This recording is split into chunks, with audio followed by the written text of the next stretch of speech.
वळूयात पुढच्या बातमीकडे। Quick hill technologies limited या जागतिक सायबर सुरक्षा उपाय पुरवणाऱ्या कंपनीची सीएसआर शाखा असलेल्या क्विक हिल फाउंडेशनने आज सायबर शिक्षण फॉर सायबर सुरक्षा फ्युचर प्रूफ 2025 ते 26 हा अहवाल विशेष माध्यम संवाद कार्यक्रमामध्ये सादर केला।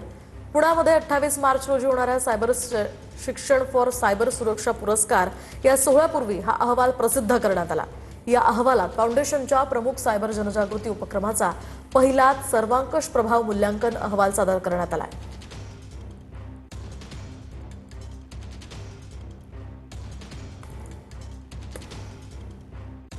गेल्या बऱ्याच वर्षापासून आपण सायबर शिक्षा सायबर सुरक्षा हा प्रोग्राम राबवतोय।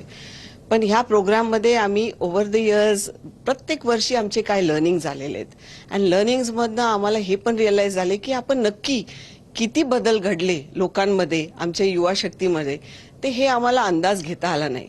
पण ह्या वर्षी आम्ही एक इव्हॅल्युएशन केलं ज्याच्यामुळे आम्हाला रिअलाइज झालं की हे आपण जे उपक्रम राबवतो हे नुसतं एक अवेअरनेस नाही, पण त्यांच्या ॲटिट्यूड मधली बदल, त्यांची बिहेवियर मधली बदल हे आम्हाला दिसून आलं ह्या इव्हॅल्युएशन मधलं।